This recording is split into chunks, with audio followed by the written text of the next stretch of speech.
से खर्चा हम करवाइले। कैसे चले की कार फुल व्यवस्था बा हो। पार्लर में जाइले ड्यूटी बढ़ाइले लइकन से खर्चा हम करवाइले।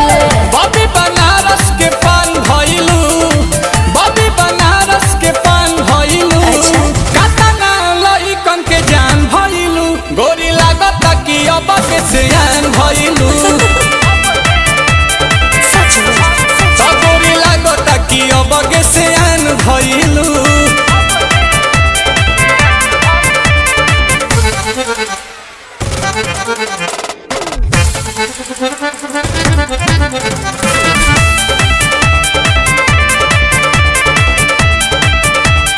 कुछ भी बोलते हैं। दिलवा के कहले बारू चोरी हमार तू तो गोरी, टुकुर टुकुर ताकि तोहार